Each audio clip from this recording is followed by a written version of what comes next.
Hello, everyone. This week, we're talking about Ray Naylor's The Mountain in the Sea. Brent, what happens?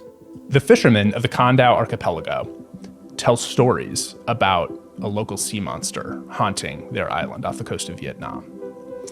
Corporations and other non-state actors start to take interest, and it becomes clear that we are not alone in the universe. Aliens have evolved right here on Earth in the form of super intelligent octopuses. And so this large tech company, DIANIMA, who's known for its prowess in machine learning, buys the entire island chain so that they can study the octopuses and try to monopolize on their unique neural networks. So they send Evrim, the world's first true AI/android, and Dr. Nguyen, this marine biologist, to study the octopuses, along with Altantsetseg, this fearsome drone operator whose job is to defend the islands from these automated rapacious fishing vessels that prowl the world's oceans. And so the question is, will they be able to study and communicate with these beings that are so different from us? Or will the octopuses be destroyed by these giant corporations run amok? I'm Cody Troyer. And I'm Brent Gaisford. And we are the Hugonauts, here to review and discuss with you the best sci-fi novels of all time. Ray Naylor's The Mountain in the Sea is 464 pages, or about 11 hours on audiobook, nice and manageable. And this year it was nominated for Best Novel at the Hugos and the Nebulas, and it won for Best Debut Novel by a new author, the Locus Award. Next week, or next time, I suppose, we're going to be talking about We by Yevgeny Zamyatin, which is probably the first dystopian novel, and certainly a great one that we're excited to finally get around to. Yeah, the book that inspired George Orwell. Like George Orwell says it's the book inspired him. Yeah, that'll be fun. Yeah. And then we also have a fun treat that just happened. So the reason we're talking about Mountain in the Sea this week is this is the book that in the Discord, everybody voted for us to talk about, to read together and talk about in the book club. So we did that. It was great talking with all of you, and we're going to seem very smart this episode because we're taking everybody's very good ideas from the book club discussion. But people also, we also asked, hey, what questions would you have for the author if you did? And so people sort of threw some questions out there, and then Ray Naylor agreed to answer them. So we released a video yesterday where Ray Naylor answers a bunch of your questions about The Mountain in the Sea. So check that out as well after you finish this one. Yeah, it's sweet. Thank you, Ray. Shall we get into it? Yeah, what did you think of the book? Yeah, the book, 4 out of 5 for me. Just fantastic debut novel that gives a new angle on a ton of different cool science fiction ideas that I love. Yeah, for sure. Yeah, I'm also going to give it a 4. I think it's the thing I really liked about it is this super interesting exploration of how to communicate with aliens, particularly the twist I hadn't seen before is aliens at a lower tech level than us. Like, it's basically the octopuses are like a Stone Age tribe. Like, how do you possibly communicate with someone like that?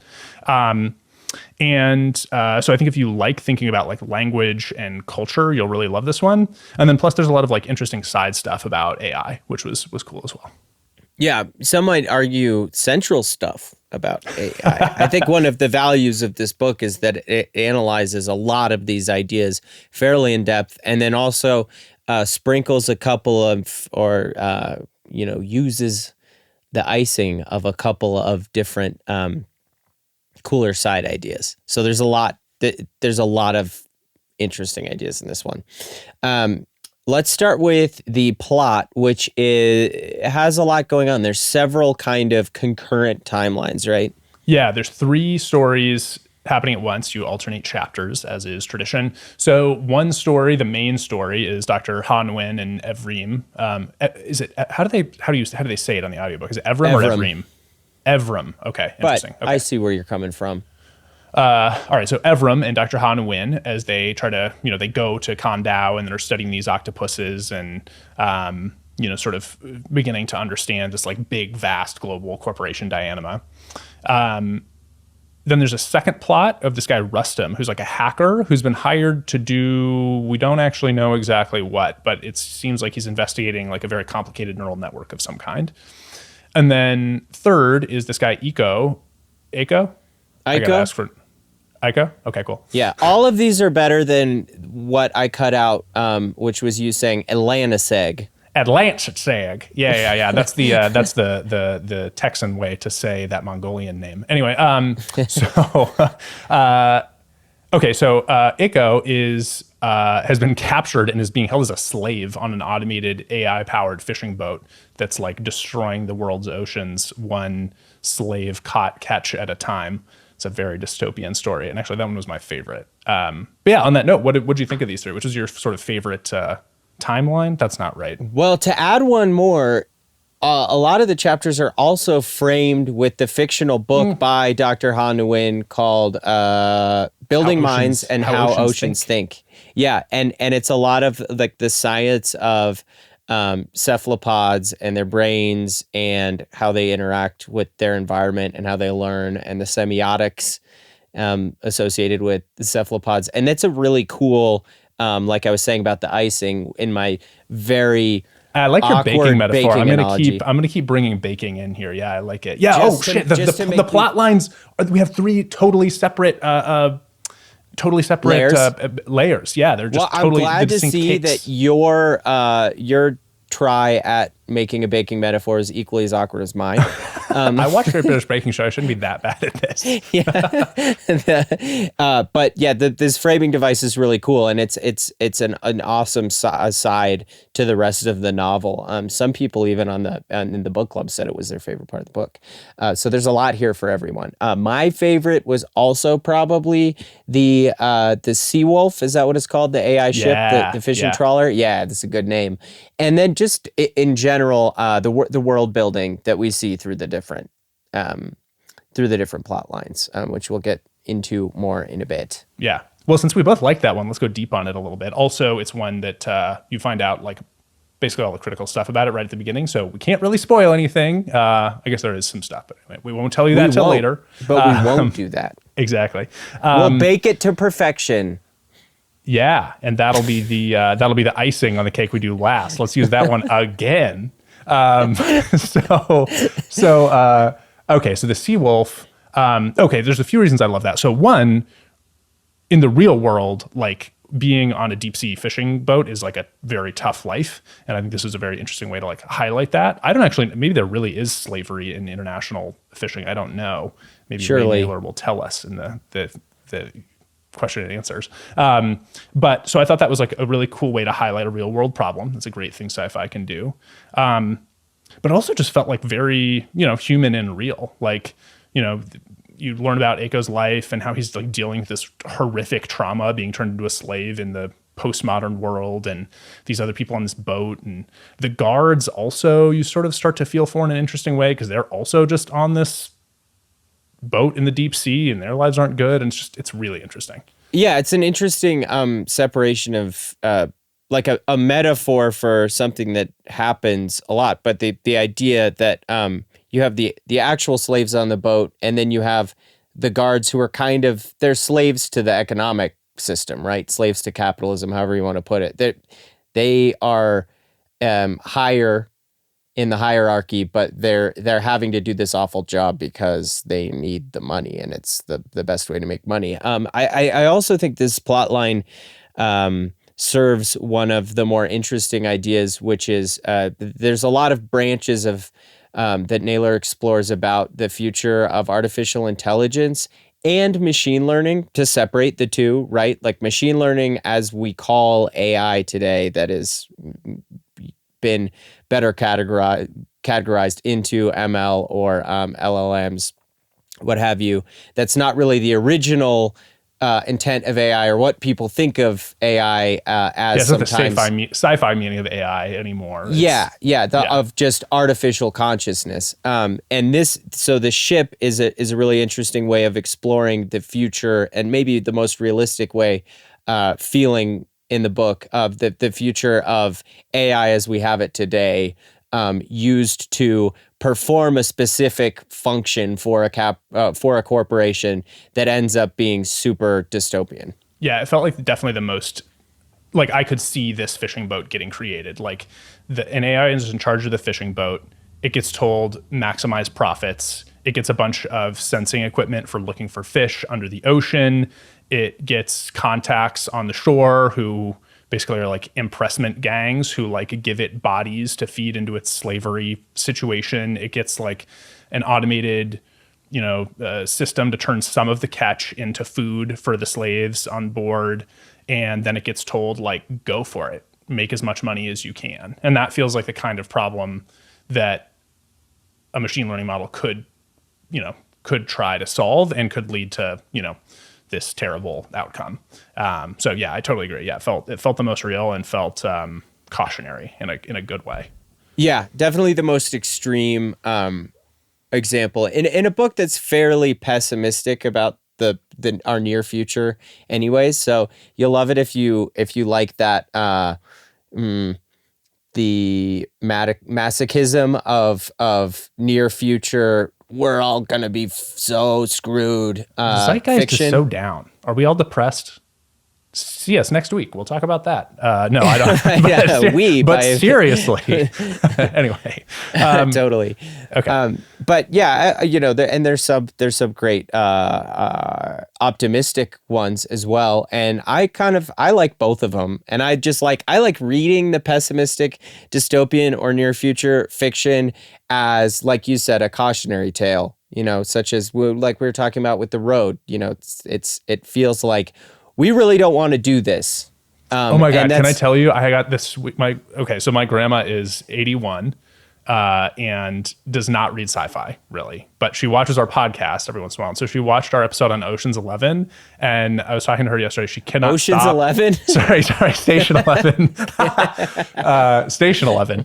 And she could not stop talking about how much she liked the book, because she was like, it just makes me so appreciative for every day. Like this exact idea you're talking about. Like, we all like to complain, but like, oh my God, we're surrounded by miracles and we're all so lucky. As she's dealing with, like, she can't eat, she has to eat liquid food for a month, and she's still the cheeriest lady. I love my grandma. Anyway, so yeah, I love that. I love that as well. And it's so sweet. My little grandma's like reading sci-fi because we do this. Yeah, that's amazing. And also, if Station 11 feels like a cautionary tale, I would say that's one of the more optimistic, on the more optimistic end of the spectrum. So maybe don't watch the this or Wind Up Girl or The Road episodes. Grandma G. Yeah, Grandma G. I wasn't sure what the appropriate nickname was there. Okay, back to The Mountain in the Sea. Right. Okay, well, we got to talk about the octopuses, right? It's on the cover of the book. That's what people are going to expect. Another great consciousness element here, yeah. Yeah. Yeah, but did you like that stuff? Did you feel satisfied with your tentacle experience? I did, but not in the way I expected. And I think, as we said in our Nebula ranking video, maybe don't, this isn't a book with a ton of like octopus characters getting to know their names and their people, and they are suddenly armed against the humans. Yeah, they don't fight any ants in awesome ways. Right.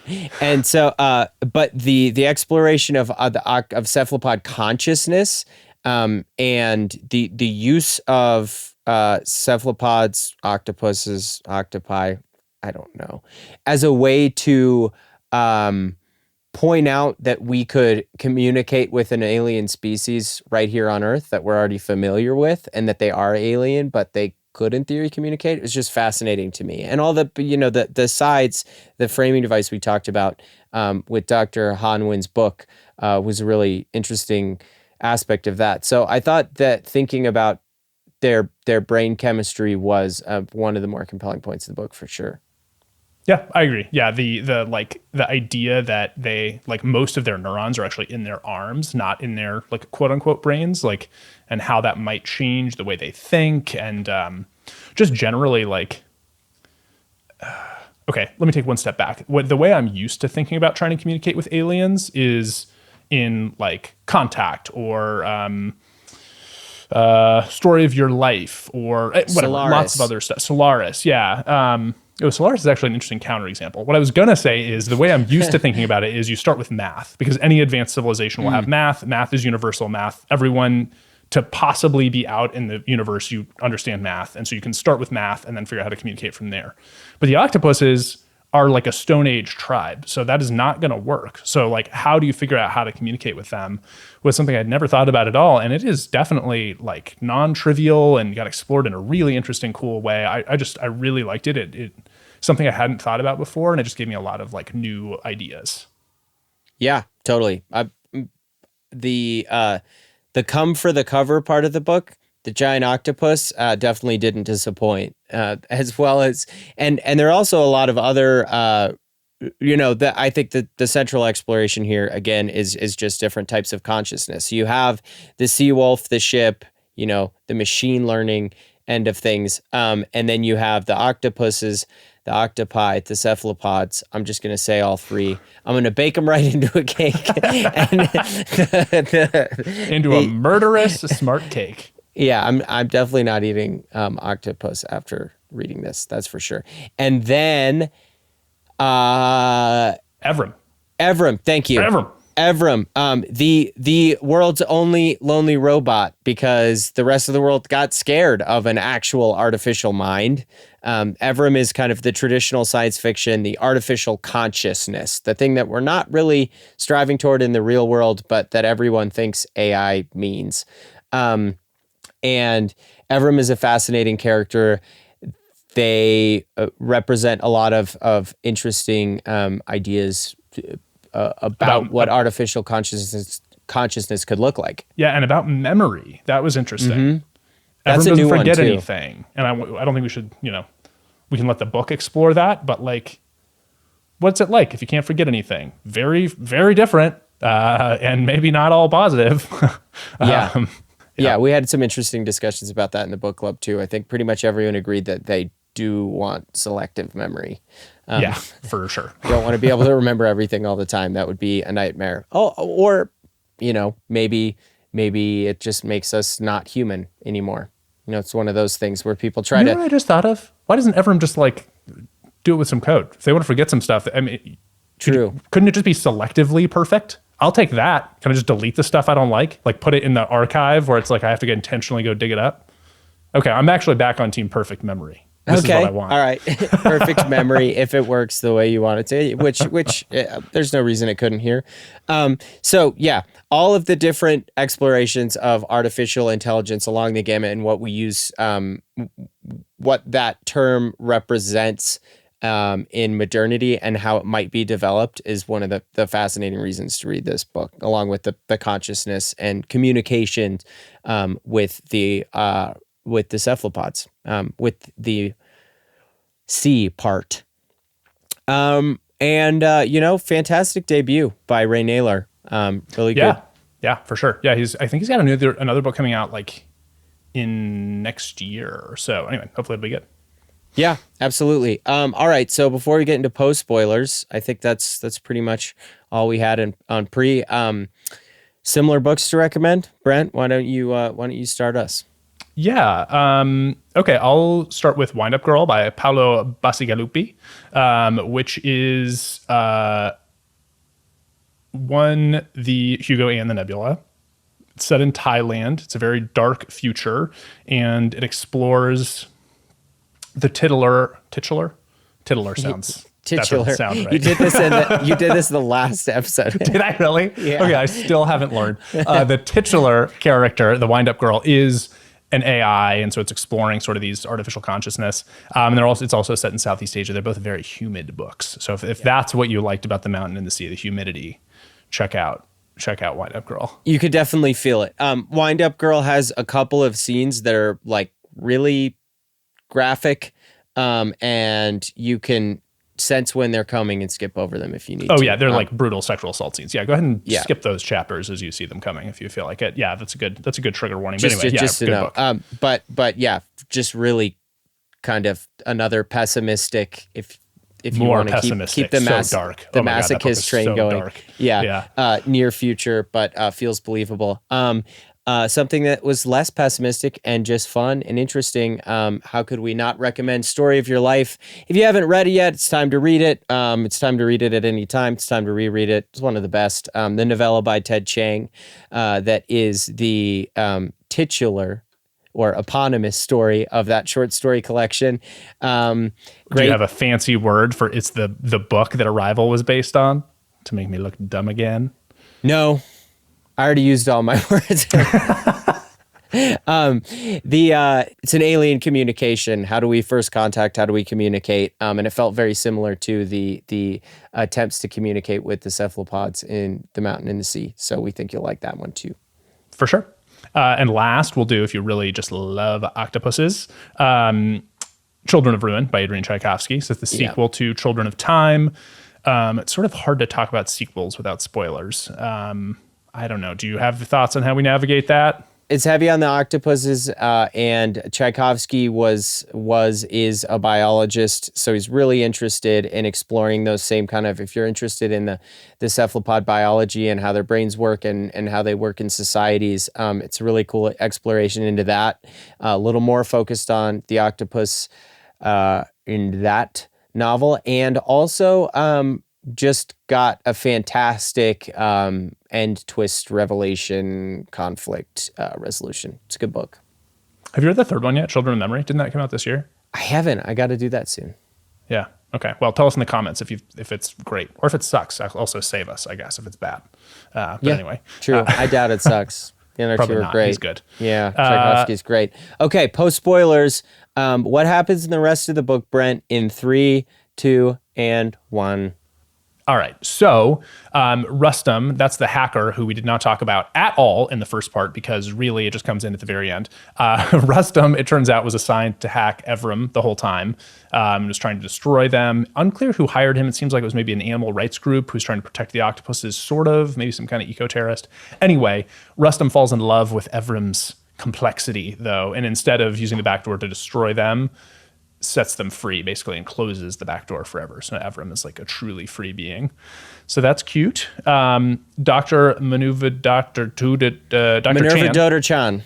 Okay, nice. Good audiobook save. Dr. Chan comes to the island. So this is the head of DIANIMA, who for the first half of the book kind of seems like is going to be the villain, shows up on the island and actually is like real chill and nice and just like science. And we find out DIANIMA is actually collapsing and getting bought by some mysterious entity. They figure out how to communicate with the octopuses a little bit.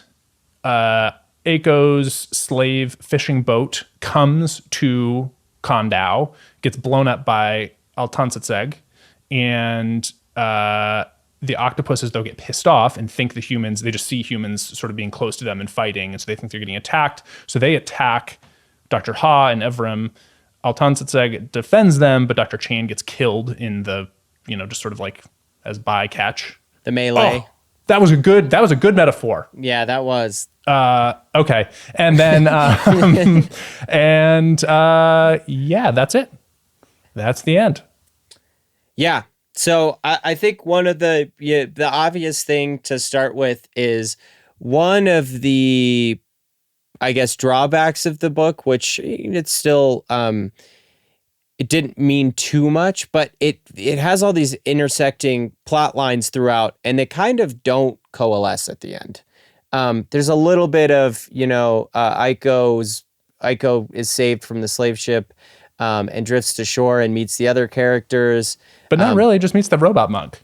Yeah, and the robot monks, which, by the way, the robot monks are that Tibet has become one of the wealthiest nations in the world because they're so good at AI, and what they've done is scanned real monks' brains and made them into artificial consciousness beings, and they kind of oversee, they try to, they're like the protecting Deus sea turtles.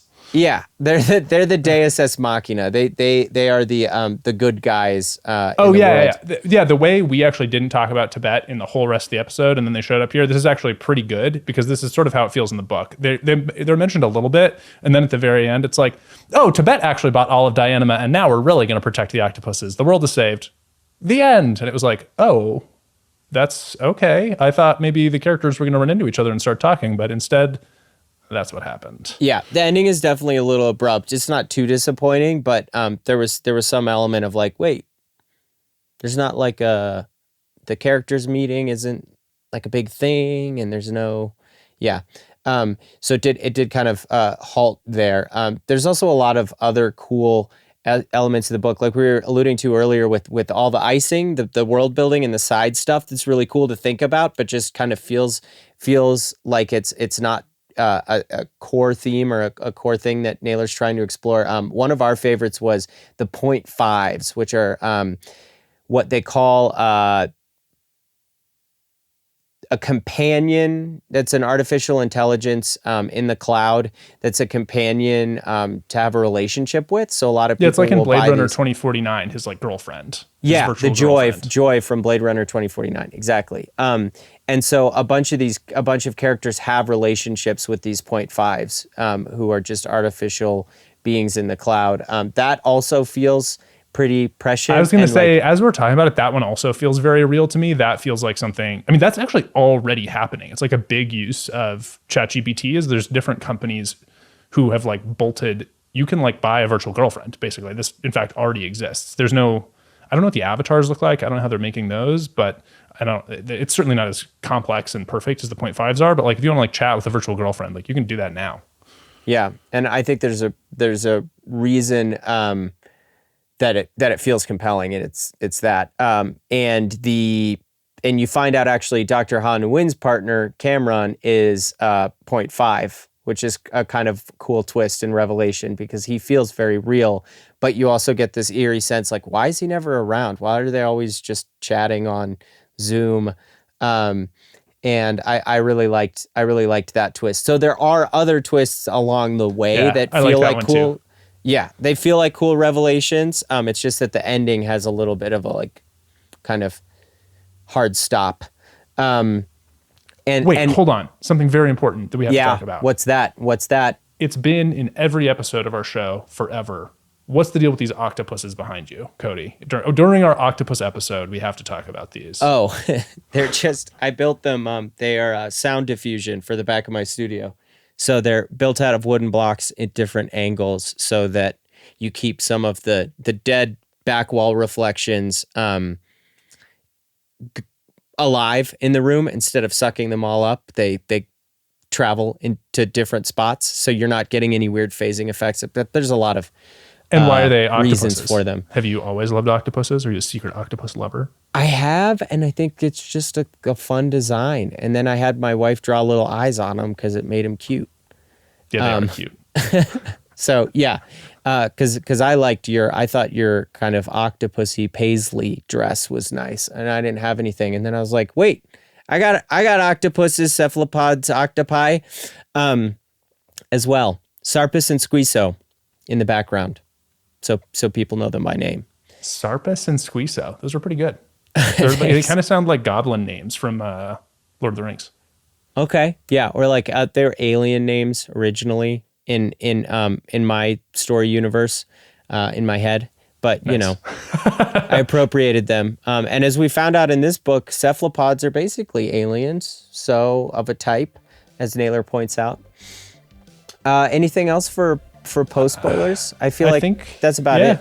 I think we did it all. Yeah, it's a fun one. If you love language, you'll love this one. If you love communication with the strange, exploring a different kind of mind.